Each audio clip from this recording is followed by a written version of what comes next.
Hello, আসসালামু আলাইকুম। Smart risk অ্যানালাইসিসের পক্ষ থেকে সবাইকে আবারও শুভেচ্ছা জানাচ্ছি। প্রথমেই ডিএসসি ইন্ডেক্স নিয়ে আলোচনা করব। আপনারা জানেন গতকালকে একটি ভিডিও দিয়েছিলাম, সেখানে যে head and shoulder pattern form করেছে এরকম একটা ইঙ্গিত ছিল, কিন্তু মার্কেটের টার্নওভার ভালো। আশা করি আজকের যে ট্রেডটা হবে, আজকের ট্রেডে যদি মোটামুটি ভালো করতে পারে তাহলে আশা করি হেড অ্যান্ড শোল্ডারের দিকে নাও যেতে পারে মার্কেট। তবে মার্কেট যদি আজকে ডাউন হয় বা রেড ক্যান্ডেল হয়, সেক্ষেত্রে দেয়ার ইজ হাই প্রবাবিলিটি যে হেড অ্যান্ড শোল্ডার একটা প্যাটার্ন করতে পারে।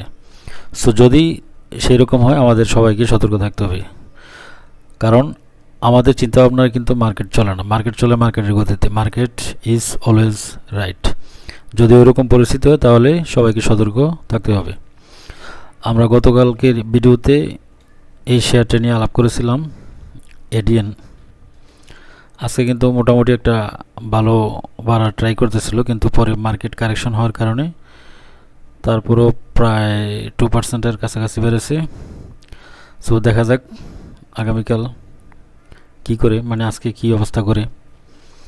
সো আজকে একটা নতুন শেয়ার নিয়ে আলোচনা করবো, সেটা হচ্ছে সন্ধানী লাইফ ইন্স্যুরেন্স। মার্কেট যদি স্লো হয় সেক্ষেত্রে আজকে কিন্তু জেনারেল ইন্স্যুরেন্সগুলো ভালো করেছে। আশা করি আগামীকালকে হয়তো বা লাইফ ইন্স্যুরেন্সগুলো ভালো করতে পারে।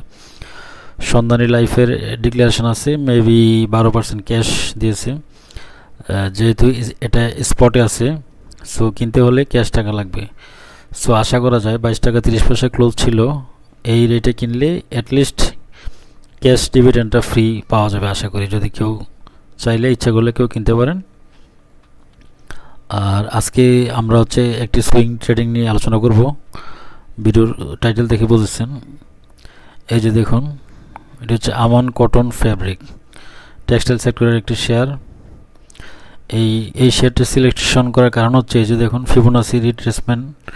ফিবোনাসি সম্পর্কে আশা করি অনেকেই জানেন। ওই ফিবোনাসি শেখানো আসলে এটার মেন উদ্দেশ্য নয়। সুইং ট্রেডিং কীভাবে ট্রেড প্ল্যান করা হয় সেটা বোঝানো মেন উদ্দেশ্য। এই যে দেখুন, ফিবোনাসি লেভেল 50 লেভেল থেকে একটি রিজেকশন ক্যান্ডেল দিয়ে সুন্দর একটি পজিটিভ গ্রিন ক্যান্ডেল দিয়ে উপরে ওঠার চেষ্টা করতেছে। সো আশা করা যাচ্ছে এই শেয়ারটি ভালো করবে। আরএসআইটা দেখি, আরএসআই হচ্ছে 66.3, ভালো। এবং এই যে এমএসিডিটাও, এমএসিডি হিস্টোগ্রামটাও পজিটিভের দিকে যাচ্ছে।